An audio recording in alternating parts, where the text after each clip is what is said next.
Assalamualaikum warahmatullahi wabarakatuh. Shalom, Om Swastiastu, Namo Buddhaya, salam kebajikan bagi kita semua.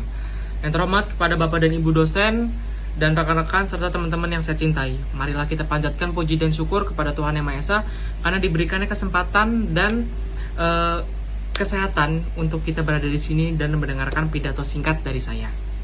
Nah, sebelumnya nama saya Alfazar Rahmanto dengan NIM 0561718142. Di sini saya akan mengangkat suatu materi dan kasus tentang pembulian yang terjadi di Indonesia. Mungkin kalian sudah mengetahui tentang pembulian dan kasus yang beredar belakang ini, yaitu pembulian kasus dari Timothy Anugrah Saputra. Beliau adalah seorang mahasiswa FISIP di Universitas Udayana yang mengakhiri hidupnya di umur 22 tahun dengan cara melompat dari lantai 4. Nah, penyebab dari mengakhiri hidupnya itu dia mengalami adanya perundungan secara verbal dan pembulian secara verbal, yang dimana sudah terbukti dengan rekaman layar di suatu percakapan grup yang sudah ditindaklanjuti. Nah, yang lebih mirisnya lagi, pelaku dari pembulian dan perundungan ini tidak hanya 1, 2, dan 3 orang, tapi ada 11 orang, sangat miris sekali. Nah, di sini kita akan membahas tentang pembulian yang ada di Indonesia. Nah, dari materi kita kali ini saya akan membagi 2 poin, yang dimana poin pertama adalah penyebab dan dampak apa yang terjadi dari tindakan pembulian ini. Yang kedua adalah cara untuk mengatasi tindakan pembulian ini. Nah, kita mulai dari penyebabnya dulu. Nah, penyebabnya pembulian ini terjadi sebenarnya sangat banyak, teman-teman. Tapi saya mengambil beberapa yang menurut saya sangat krusial. Dari yang pertama, penyebab pertama adalah adanya lingkungan yang sangat kurang baik. Yang dimana maksud saya lingkungan kurang baik ini ketika ada seorang anak tumbuh kembang di lingkungan yang kurang baik, yang dimana lingkungan tersebut adanya kekerasan, hinaan, cacian, makian, dan juga ujaran kejahatan, otak dan pikiran kita tidak bisa berbohong, mata dan kuping kita tidak bisa berbohong. Dan ketika kita kecil, kita akan mencontoh dan menganggap hal itu hal yang normal dilakukan. Jadi adanya kesalahpahaman tentang adanya pembulian. Itu penyebab pertama. Nah, penyebab kedua, korban dari pembulian berpotensi untuk menjadi pelaku pembulian.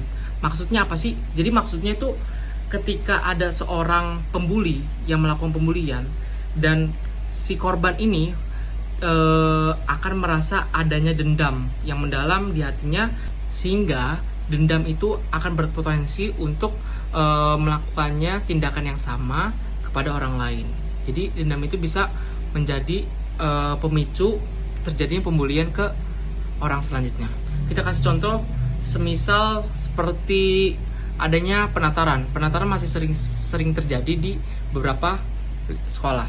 Nah, awalnya penataran itu bertujuan untuk menunjukkan rasa saudara dan juga meningkatkan rasa solidaritas. Tapi untuk sekarang adanya perubahan yang cukup buruk, yang dimana perubahannya itu tujuan yang awal untuk memperkuat rasa persaudaraan dan juga solidaritas kian berubah menjadi ajang tunjuk kekuatan, senioritas, dan juga ajang tunjuk superioritas. Itu menurut saya tindakan yang salah. Nah, poin ketiga adalah kurangnya edukasi terhadap anak-anak yang diajarnya. Jadi beberapa keluarga kurangnya edukasi tentang adanya pembulian, sehingga orang tua tidak pernah mengajarkan hal tersebut kepada anaknya, dan itu menyebabkan anaknya ketidaktahuan tentang adanya pembulian. Semisal jika anak yang tidak tahu adanya pembulian, ketika dia melakukan pembulian ke orang lain, dia tidak tahu hal itu adalah perbuatan yang salah, padahal itu adalah suatu bentuk pembulian. Nah, itu adalah penyebab yang paling krusial juga. Lalu, dampak apa aja sih yang ditimbulkan dari tindakan pembulian ini? Yang pertama, adanya kehilangan kepercayaan diri. Yang kedua, mengisolasi diri. Yang ketiga, sulitnya melakukan pertemanan yang baru atau terbuka terhadap orang, itu akan sulit. Yang keempat adalah adanya kecemasan dan ketakutan yang berlebih. Yang kelima, akan membuat suatu trauma yang mendalam dan sulit untuk diselesaikan. Lalu cara apa aja sih yang bisa kita lakukan untuk mengatasi adanya pembulian ini? Yang pertama, kita harus bisa membaca situasi. Membaca situasi itu dalam arti kita harus bisa mengerti adanya tindakan pembulian atau akan terjadinya tindakan pembulian. Yang dimana ketika kita sudah bisa membaca situasi, kita bisa mencegah lebih awal sebelum perundungan itu dilakukan. Nah, yang kedua, adanya edukasi, yang dimana ini berkaitan dengan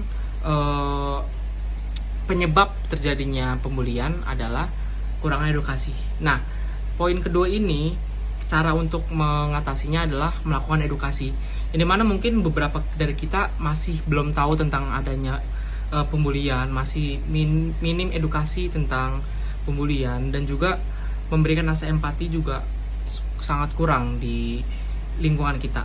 Nah, di mana edukasi ini akan memberikan suatu wawasan tentang adanya pembulian ini, mau dari rumah ke rumah, sekolah ke rumah, ataupun komunitas per komunitas. Kita harus memberikan edukasi kepada warga, yang dimana biar tidak terjadinya pembulian ini terus menerus.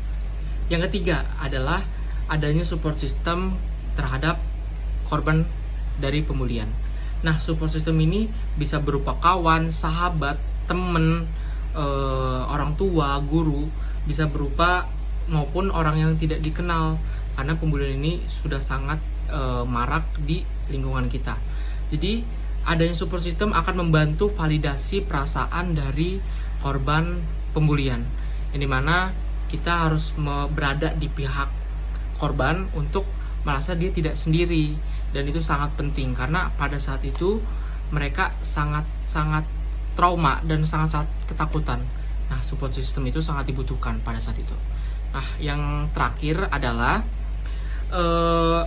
adanya tindakan hukum yang jelas. Ketika kita sudah mendapatkan cerita dari sang korban, kita harus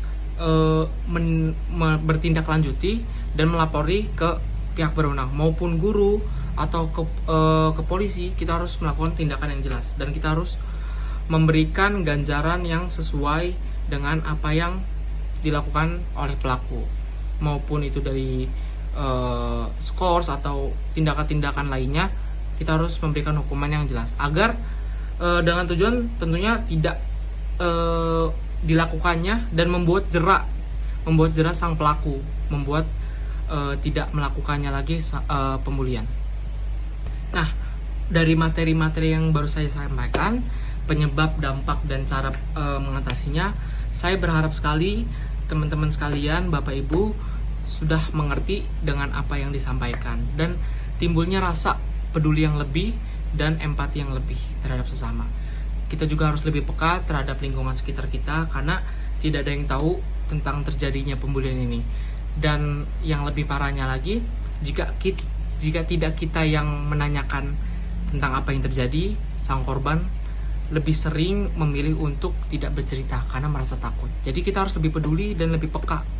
Nah, saya harap dengan pidato barusan kita harus lebih peduli dan aware dengan sekitar kita. Mungkin sekian aja yang bisa saya sampaikan, kurang lebihnya mohon maaf. Assalamualaikum warahmatullahi wabarakatuh.